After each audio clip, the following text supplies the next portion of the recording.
Well, it's afternoon here at OB Acres. Uh,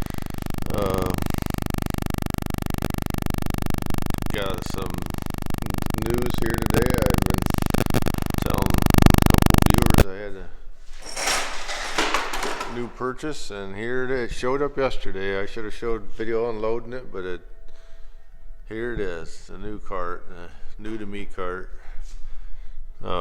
J&M 620.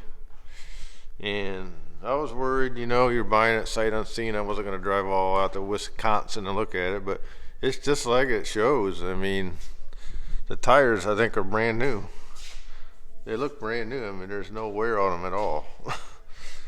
And this lens is missing, but the lights work. I had to do a little work to some of that, and I had a fuse blown in my tractor because I was messing around with the planter the one day, and I think it blew. But the tarp's got a little tear on the end, but there's no holes in the middle of it. It's got very little wear. The augers are not wore that much at all, that's what I was mainly worried about, because there wasn't good pictures of the auger. It has a little rust, surface rust. I don't know if I'm going to paint it blue or not. I might. It's faded a little bit, but the paint's not bad on it. It's got the 3 remotes it takes, because it's got the diverter spout up there.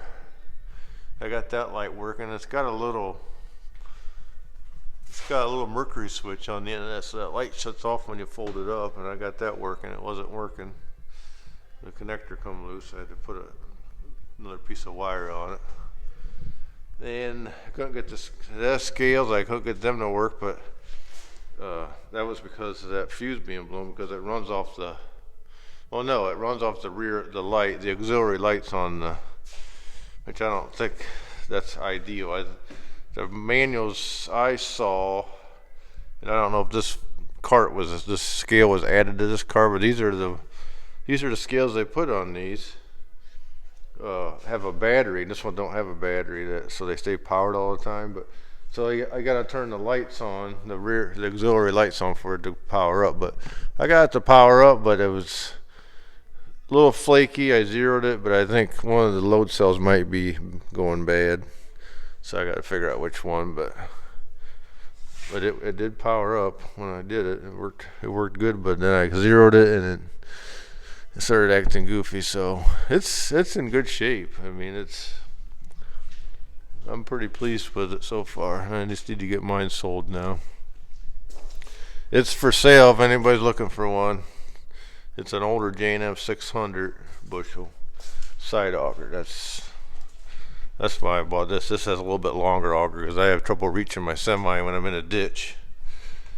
A couple farms I got. I put bigger, newer, different tires on that. My old one. No, it is taller than it used to be, so it's better. But this is a 14-inch auger. So I had it over to the semi. My trailer. It reaches it real nice.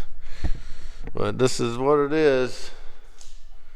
It's pretty nice. I'm anxious to use it this fall, but I'll probably use it a little bit this summer to load trucks because my truck's out of commission. But I don't know, the scale monitor, it's got a long enough cable it'll reach into the cab, so I'm not sure if I'll mount that in the cab or not. I'm not sure.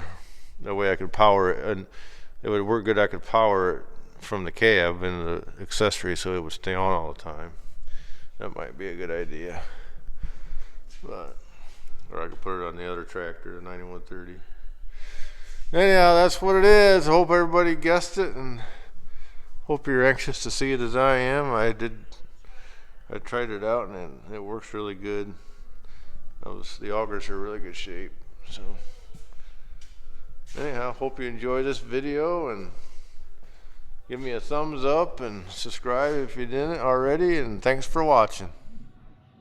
Wanted to provide a little update on this. I did a little research on calibrating this or zeroing it. Before I was just read the manual and zeroed it, and it worked good, but then it was like a flaky. But then I went online and watched a video on their website, this Digitar Star, and he said unplug the load cells and do a zero that way, and then shut it off and hook them back up. So I did that, and it seems to be working a lot better now. Maybe that's all it needed. So I went on, and we can see how much I weigh, which is fairly accurate.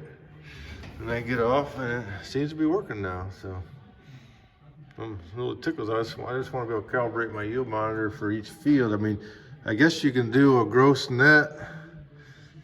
I was reading, I didn't realize this thing did this, but you do the tare, and you can like total each field, and then you can print it off. I don't think this one has a printing module on it, but I think this is just a basic one. But that's all I wanted, something to weigh, because I'm going to be putting everything in my bin and hauling it out. So I just wanted to have a little bit. I use my yield monitor as my records, and it's not always, it's off. You got to calibrate it, and I've never done that because I should have, but I never have. This will make it a lot easier to do that. But it seems to be working now. And then you use the gross and net. I don't know. This is more of a basic one because some of them have a printer, but this tare, and then you can tally up each field on there, I guess. So I'll have to learn how to use it, but I'm really happy about it. I'm be anxious this fall to try it out. It'll be nice. But it folds out really nice. And I think an adjustable spout will be handy for loading trucks. And I still don't know if I'm gonna put that in the cab or not. I might do that. It'd be easier to control it that way and protected. So yeah, I want to do a little bit of update so everybody knows. So give me a thumbs up, and thanks for watching.